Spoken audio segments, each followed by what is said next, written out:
د ګلونو قدر چاز ده د بلبل یا د بوراز ده په جهان کې به یو وي چې هنر د کیمیاز ده.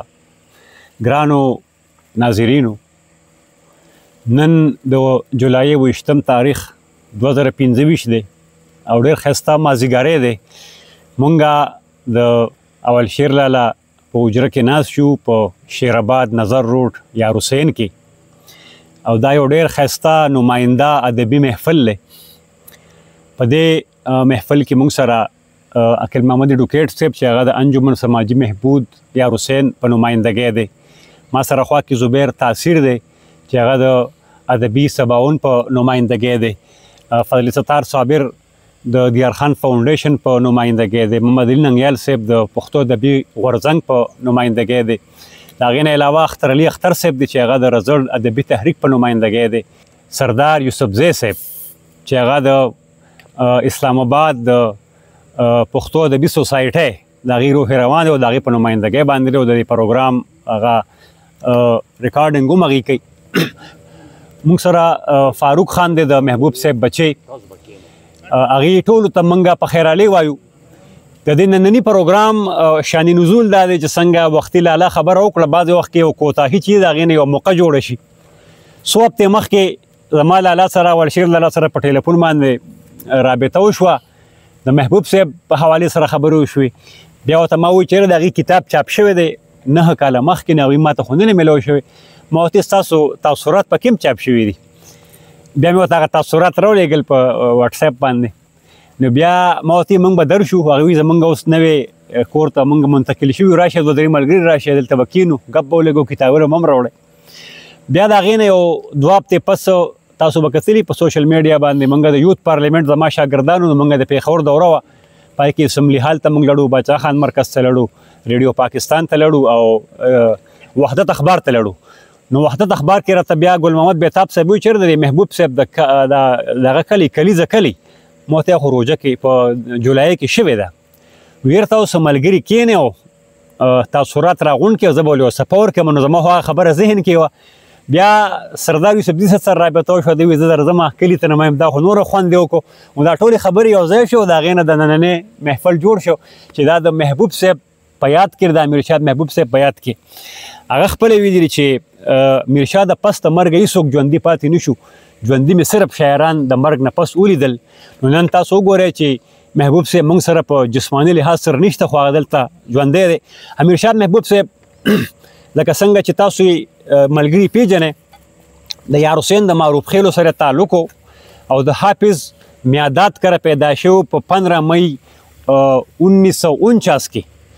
په 1960 کې هغې شاعري شروع کړې وه د 11 کالو په عمر کې. عمرزیب صاحب د هغې استاد و، هغه به وایي چې په سکول کې ډېر تکړه نه، خو په شاعرۍ کې تکړه و.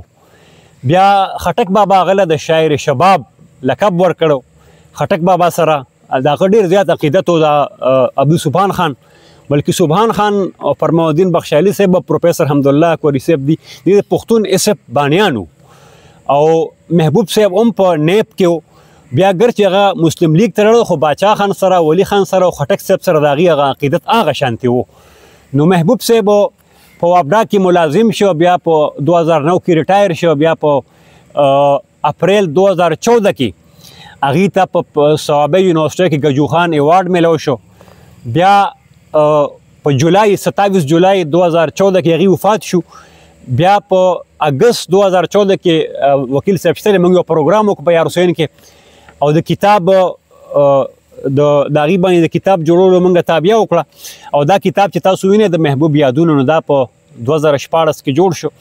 محبوب صاحب بنیادي طور باندې د مزاحمت شاعر و، بنیادي طور باندې هغه په طبقاتي نظام باندې ګزارونه کړي دي. د هغه دا شعر چې د سربو غټانو په وطن کې، د سربو غټانو په وطن کې زموږ تش اډونه پاتې شو په تن کې، د کپړو په دې بې شمېره کارخانو کې خدای لذي غریبانان پردي کفن کې. دا د هغې ډېر مشهور شعرونه دي په دغې طبقاتي لحاظ سره. د هغې نه علاوه هغه ډېر بېباکه شاعر و، هغه بالکل په چای پروا نه کوله. نشترهار کې یو پروګرام و، سابق وزیر اعظم جنوجو صاحب و، ګورنر فدا احمد خان او وزیر اعلی میر افضل خان، اوس الله تعالی دې وبخښي ټول وفات شوي دي. نو میر افضل خان ته هغه مخاطب شوی، زمونږ خان وزیر اعلی سترګې د خان وښایه، زمونږ خان وزیر اعلی سترګې د خان وښایه، د دې صوبې د افسرانو ته لږ ځان وښایه، ستا د صوبې د افسرانو خاماران جوړ شوي، لږ ورته خوی د پل حق او قیوم خان وښایه. نو چې هغه شعرونه ورته ووایي، میر افضل خان خو بیا ډېر سخت سړی و، نو دی یې ډېر اسماعیل خان ته ټرانسفر وکړو. چې ټرانسفر یې کړ نو ګورنر فدا محمد خان پکې خبرې وکړو، روغ یې وشو او بیا زه راغی په خپل ځای ته یې کړو. نو بیا په وزیر الله هاوس کې د روغې پروګرام و، نو دی ناست نو بیا وایي چې هغه شعر ورته ده ووایي، ما هغه شعر رانه هېرېږي چې ما وی صاحب به مې خراب افسران سم کي، ده خو زه د افسرانو په ځای سم کړم. نو هغه ډېر زیات یې وخندلو. نو ډېر بې باکه دغه بیا د هغه د ټولو نه غټ چې کوم شعر چې څنګه ما ووی چې هغه طبقاتي نظام باندې دغه ډېر زیات فوکس و. هغه وایي که نه چې اوس د دولت په زور لیډر عظیمالشان جوړېږي، بویا چې بیا دلته جناو باچا خان جوړېږي، او موږ دا وطن د دې لپاره آزاد کړی نه دی چې خاماران دي واکداران د پاکستان جوړېږي. دغه شان رحمان بابا چې کوم شعر ویلی نو د هغه سره مخالفت کړی. رحمان بابا وایي چې سړیتوب بت که جوړ شي د سرو زرو انسان، نو دی ورته وایي چې سړیتوب که په دولت نه وي رحمانه، کم به نه و امیرشاه د امیر خانه. د ننني محفل صدارت به د دې اجرې قربه اول شعر لاله کې، هغې په اخر کې خبرې کوي.